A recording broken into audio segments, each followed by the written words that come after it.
everyone, welcome back to the channel and to today's viewer's email. Today's email has come in from a guy called Mark, so a huge shout out to Mark for sending this email in. We all really appreciate it. And as always, if any of you guys have any stories that you want to share about yourself or about someone you know, as long as it's Thailand related, please do so by using the email address in the description. We do rely on getting these emails coming in to keep the channel going, so it would much appreciated if you could get them sent in. What we're going to do though is read through the email in its entirety, then I'll break it down, give you my take, my opinions, then open the floor for you guys in the comments to share your opinions as well. And the subject of this email from Mark was simply Thai story. So let's get into it. My story starts in the summer of 2023. I had been through a rough past year. I was helping my family look after my sick mother. She had been suffering from cancer for the past year and had been in and out of hospital more times than I can remember, having various treatments for the cancer. All those trips to the hospital and watching my mother suffering and slowly deteriorating had taken its toll on me. My close friend, Kaz, suggested I needed a holiday to cheer me up and to help me take my mind off the things happening at home. He had recently returned from a holiday in Thailand with one of his friends and told me stories about all the lovely Thai women he had met over there. I was reluctant to go at first. I had never been to Asia before. I didn't really fancy the long flight out there either, but Kaz was persistent. He said meeting all these lovely Thai ladies would help me cheer up. I guess he was right. I hadn't really had the time for a relationship over a past year. Most of my free time was spent looking after my ill mother, so I eventually agreed to go. We booked 2 weeks in a place called Hua Hin in December later that year. We flew out of Heathrow, London, and landed in Bangkok, Thailand the following day, before taking a 4-hour taxi drive to Hua Hin, a beach resort on the southern coast of Thailand. When we arrived, we both checked into our hotel, and Kaz arranged to meet me in a bar 100 yards away from the hotel in 30 minutes' time. Just after I left the hotel, I got a call from Kaz saying to hurry up, as there was already a girl at the bar waiting for me. I thought he was just kidding me, but when I walked in, I was immediately greeted by a very attractive bar girl who introduced herself as Tip, and she ushered me into a chair next to her. "You need to buy her a drink," Kaz informed me from across the bar. So I bought Tip and myself a drink each, and it wasn't long before Tip had her hands on my lap and was kissing my cheek. I certainly wasn't used to this much female attention back at home, and unbelievably, Tip even suggested she'd like to stay with me overnight at my hotel. I politely declined, saying I was worn out over a few days' worth of travelling, but maybe she could stay with me later on in the week. She didn't seem too happy with my answer and insisted on following me back to my hotel later that night, so she knew where to find me and told me where to meet her tomorrow night instead. I said to Kaz, "Is every night in the bars like this?" "Yes," he replied laughing. "Some nights you just have to fight the women off." Being my first time in Thailand, I was unaware how the bar scene worked, so Kaz explained to me about bar fines and how things were expected to pay the girl, etc. The next couple of days we both explored around town and took in the sights. We even tried out one of the renowned Thai massage parlours, you know the ones we mean. Later that evening I bumped into Tip again, walking along the street. She came chasing after me, reminding me on my agreement with her from the night before. I said I hadn't forgotten, I'll be back later. Kaz suggested we try Soi Bintabat, the main entertainment hub of Hua Hin, where all the bars were located. Apparently, a young brunette Thai girl had caught his eye the night before, and he was keen to chat to her. So off we went to this bar, and we were greeted by 2 of the bar girls. Pat was the name of the brunette one Kaz was keen on, and I was introduced to a pretty 30-something lady with bobbed, bleach, blonde hair called Meow. We bought both girls drinks, and spent the rest of the evening in the bar playing pool and having a good time. The next day, while walking down Soi Bintabat, I got stopped by the manager of the bar we were in the night before. She asked me if I was interested in taking me out for the night. "Yes, why not?" I said. She seemed a very nice girl, and I seemed to get along with her quite well. I said I'll be back later on tonight to pick her up. I paid the bar fine and took Meow out around town later that night. We had dinner in a pizza restaurant and visited several bars in the area and had a really good time together. I really enjoyed her company, and she seemed to enjoy mine. She later stayed over at my hotel and remained there with me for the remainder of the holiday. Over the course of the next 10 days, she took me sightseeing around Hua Hin on her bike. We visited temples, went to the beach together, went shopping in the malls, ate in different restaurants, visited different bars, and bought each other gifts. She really seemed to care for me. Nothing was too much trouble for her. She'd go and fetch my washing from the laundrette, go to the chemist and me to buy lotion for my insect bites, or drove me around town with errands on her bike. I thought I'd struck gold with her. She was like the perfect girlfriend I had always wanted. All I had to do in return was give Meow a little bit of money. It all seemed well worth it, and I was quickly becoming smitten with her. The final day of my holiday came all too quickly. I had made no plans to come back to Thailand. It was really just a one-off holiday. I told Meow on my final night back at my hotel the chances of me returning to Thailand again were slim. But I told her it was lovely to meet her, and I'd wished her the best for the future. Her head dropped and she burst into tears in front of me. She sobbed in bed for most of the night. I felt so bad that come the morning, I said I'll do my best to come back again to see her. It seemed to put a smile back on her face. We both said farewell and we promised to stay in contact with each other.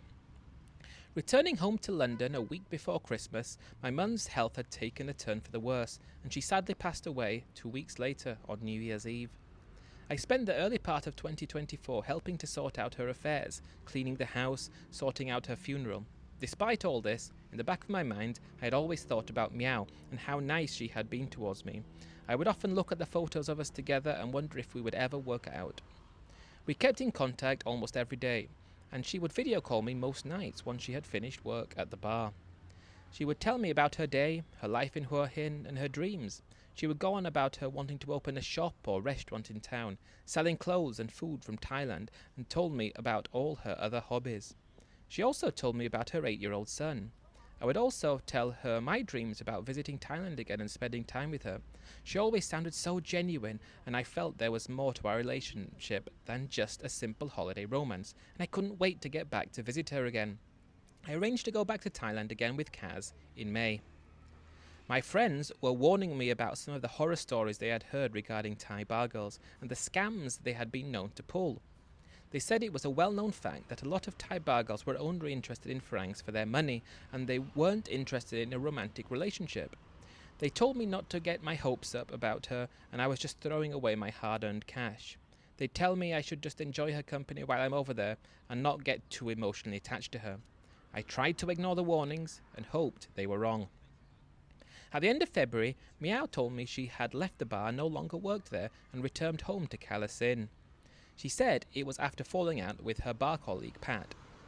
It sounded a petty argument, but she never did go into details of what was said. I asked what she planned to do next.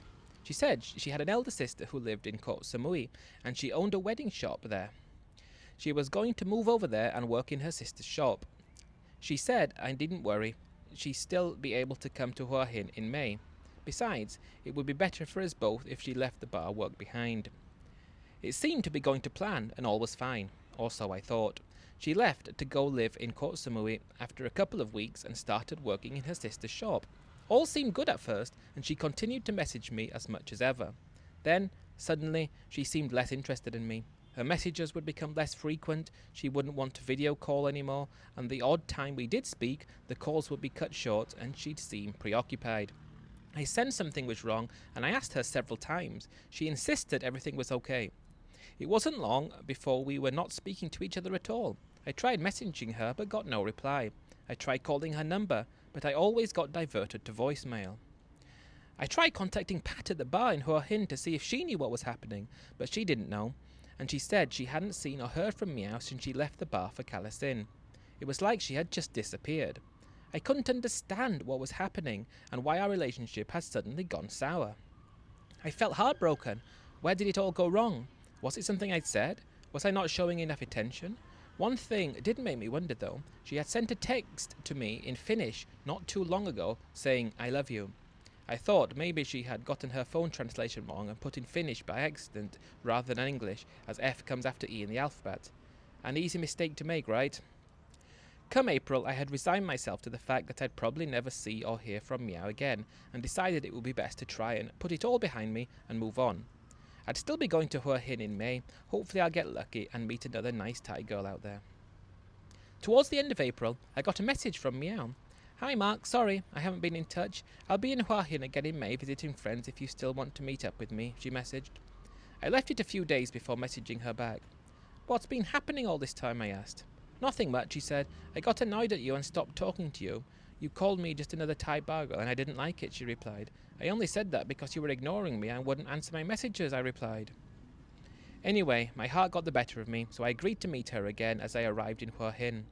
Kaz and I flew out on the 20th of May, and it was another 4-hour taxi ride from Bangkok airport to Hua Hin. It was Kaz and me again on this trip, and Meow was due to arrive in Hua Hin the day after. When we arrived, I headed straight for the bar where I first met Meow. Kaz obviously wanted to see Pat again, so he joined me too. I asked Pat why Meow had quit the bar. She just said, because she is no good. Nook, the bar manager, said the same. Either of them wanted to elaborate on why they thought she was no good. They just said I couldn't trust her because she lies and I should be careful. I thanked them for their advice and thought nothing more of it. I just thought they were either bitter or jealous because I had made more attention to Meow than either of them, or they were just trying to spoil things to get back at her. I'd see for myself if Meow was no good when she arrived the following day. I spent the next 2 weeks with Meow. It didn't seem quite the same at the previous time though. She seemed less enthusiastic and a bit distant from me. Still though, we had a good time together, and I thought it might just be because of the distance and time apart from each other since my last trip. We went on similar days out like before and still enjoyed each other's company. It wasn't until our 7th evening out together when we were drinking in one of the local bars when something strange happened. A bar girl came up to me and whispered in my ear, "You need to be careful with her." "What do you mean?" I asked. "Just be careful with her," she said before going off and disappearing around the other side of the bar. I couldn't understand why she had said that to me. It was soon time for our holidays to come to an end. Meow had returned home to Kalasin, where her mother lived.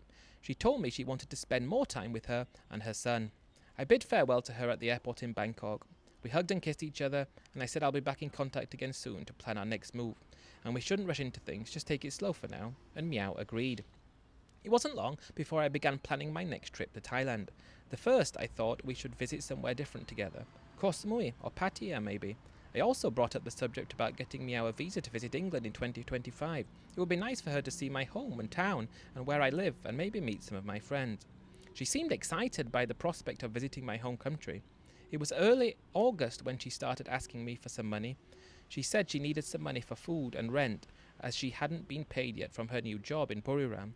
I asked her when she got paid. 7th of August, her reply. Today was the 4th. Surely she can wait a few days before she got paid. Please just give me 5,000 baht.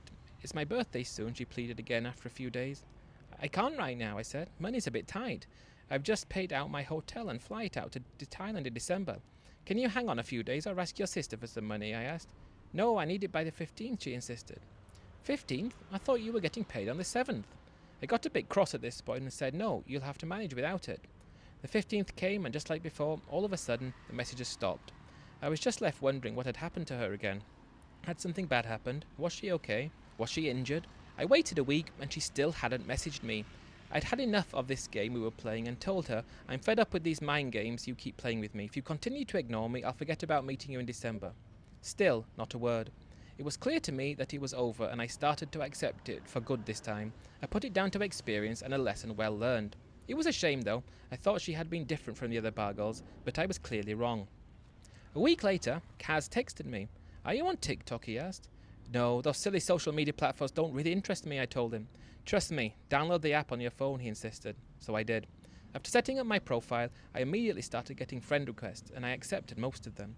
Kaz must have posted about my TikTok account to his own friends because I was getting requests from loads of people that I knew, even some from Thailand. One of the first videos that appeared on my page was a video of a pretty young Thai lady with bleached blonde hair. It was her, dancing and doing some silly lip syncing to a song. I clicked on the video and it had a caption with her name. I looked closer and it said the name of Meow on it. My heart skipped a beat. Surely not. She was my Meow. I started watching the video again and again until I was sure it was her. It definitely was. There was no mistaking her. But what was she doing? Was this some new hobby she had taken up? I didn't understand, but I thought nothing more of it. Curiosity got the better of me, so I clicked on her profile and my heart stopped. There were videos and a photo of her with another FARANG man. But it wasn't just any videos and photos. He was dressed in traditional Thai wedding clothes, and she had a beautiful white wedding dress on, and they looked so happy together. I couldn't believe my eyes. I was looking at a video of Meow marrying another Farang and not me. I felt sick in my stomach and felt my whole world had been turned upside down. I messaged Kaz straight away. It's Meow. She's married another Farang. He just said he was sorry and I hoped I wasn't too upset. But I was upset. I couldn't even speak to anyone or leave my house. The videos and pictures were only posted just over a week ago, so she'd only just got married. I spent time looking through the rest of her TikTok posts. There was a video of her meeting this other man at the airport at Koh Samui, dated August 15th. That was the day she had wanted the money from me that she had been pestering me for. Then, there were also videos of her and him together in Koh Samui, dated March. That was the first time she had ignored me. I felt so stupid and gullible. She had been playing me all along. I was just a fool who thought he was in love with a Thai bar girl. How could I have been so naive? I wished I'd listened to my friends and all that they had warned me about. I now realised all the warnings I had been getting from people over the past few months. The whispering bar girl at the bar, Pat and Nook, Meow's odd behaviour over the past 6 months. All of it started making sense to me now. I was so angry with her. I messaged her and told her what I had found. I told her that she was a dirty cheat and a bad person for treating me so badly. She just blocked me and ignored me again. I could understand why. I had uncovered her little secret, and now she was nothing more to gain from me. She could just dump me like I was rubbish. I now feel like an absolute fool, and I'll never trust a Thai bar girl. It didn't end there though. I later found out that the guy she was seeing was from Finland, so that explained the message I got back from her in February written in Finnish. When I went back to Thailand in December, I went and saw Pat and Nook again in Hua Hin. This time they both spilled the beans on what had been going on with Meow. They said Meow had started seeing the Finnish guy at the bar just a few weeks after I had left Hua Hin back in December last year, and they began to get romantic together. She had been seeing him in secret for months while she was still seeing me. She had managed to juggle 2 Farangs at the same time. It's true, when I had first met her, I'd never noticed anything to suggest she was in a relationship with anyone, and there was no sign of any other man. She had clearly done a good job in covering her tracks, at least up until now. I felt like a total fool now. How could I have not noticed anything? I was devastated. I felt like my heart had been ripped in two. I wanted to go out there and find the Finnish guy and give him a piece of my mind for stealing my girl from me, but deep down I knew I couldn't blame him. He had no idea about me, just as I had no idea about him, and she probably had just led him on and lied to him too. There was one other thing too. It turned out that Meow had 3 children, not the one she had told me about. She had told me all about her son and showed me pictures of him, but the other 2 older children she had kept secret from me. It was probably why she needed so much money. I never did quite understand why she would get married to a man that she knew for an even shorter time than she knew me. She'd only known him for 8 months. Maybe the Finnish guy had a big bank account and was a good catch for her, or he promised to help pay for her children. Whatever the reason, it's a bitter pill to swallow. I've had my heart broken by a Thai bar girl. I still see Meow on TikTok sometimes. She still posts videos and photos of hotels, but I know how it feels to fall in love and be burned. I'll be careful from now on and be more aware of the ways of Thai bar girls. I can't help but feel sorry for the Finnish guy though. I don't think he had any idea his new wife-to-be was two-timing him with me.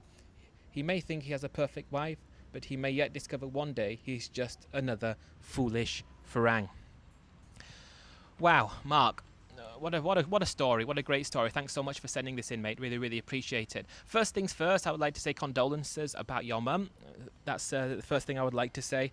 But yeah, to get more into the video, more into the story, should I say, it just seems like she was after a foreign husband and she didn't care who it was. That's my take from the whole affair. And in a way, she would have probably married you if you were there first. That's what I was saying. But she was just playing her cards like, this man is willing to marry me, this Finnish guy is willing to marry me, so I'm not going to do anything to ruin that. It may be even possibility that she liked you more, but at the end of the day, her goal, her idea was to try to find someone to look after her, even if it meant doing what she did. But I've heard this story so many times before, and that's the problem. If you're in a relationship with someone from Thailand, or especially a bar girl from Thailand, and you're not in the country, there is a very, very big possibility that they're still going to be looking for someone else, that they're still going to be looking to find someone else to look after them, to get money from. And even if there is a case where they like you the most, you're not here, so you're not as viable option as somebody that is already here, and that is unfortunately the way that that it works in this industry. So one top tip would be to look for someone that doesn't work in a bar. It's just as easy to, maybe not just as easy, but it's still quite easy to find someone who doesn't do that kind of thing, who doesn't have multiple children and lying to you about the numbers of children, and you'll do fine. I wouldn't suggest writing off Thailand. That's one thing that I would definitely not suggest. Get yourself back to Thailand and just don't go to the bars. And if for something serious, nothing serious, okay, but something serious, it's not the best place to go. But as you say, your friends warned you about all the things that could happen, and I think that's happened to so many people. Everyone's warned, but everyone's girl is different, aren't they? Everyone's girl is, until they find out that she's not. But until you find out she's not, she is different as far as you're concerned. So that's how it goes. But no, you're interested. You've been to Hua Hin. Have you been to anywhere else in Thailand as of yet? Hua Hin is it's a pretty like a retirement location, I would say. A great place to go to retire. Expat location. People go to move there. People go to live there. And I don't think the bar scene is as wild as places like Pattaya. But yeah, I've only been to Hua Hin a few times before. But no, it does seem a shame that you got so connected to her emotionally, because there are so many options in Thailand. You can be a lot more choosy, a lot more picky, and try to find someone who isn't going to do what she did to you. Because I really feel for you. You can tell that you've been really upset about what's happened, and at the end of the day, she married this other guy because he just happened to be there, and in her mind, that's the most chance of getting the best amount of money quickly. But what I find to be the most a good part of the story is when she was asking for money, you didn't actually send it. You didn't send her the money, which is a great sign. But imagine she wanted the money so that on the day that she was getting married, she was wanted to use your money maybe to buy a gift for her husband to be. Is that what she was potentially planning on? Now that goes beyond the pale. That's shocking behavior on her part. Shocking behavior. But yeah, I think you did the right thing by not sending her money, because what are you getting in return for that money? You're sending money not even in the country. It's a very difficult one. But anyway, Mark, I really appreciate you sending this story in. Yeah, it means the absolute world. I hope you're feeling better now, and as I said, condolences about your mum. But I hope you can make it back to Thailand, and I hope you can find someone who won't treat you like this. I do like to say that there are genuine Thai people as well. Most people are genuine, but a top tip would be just meet them that's not in a bar, and you've got a bit better chance straight off the bat. Meet them in a better location. But if you are in a bar, just take that as a bit of fun and as nothing serious. But anyway, I really appreciate you sending this in.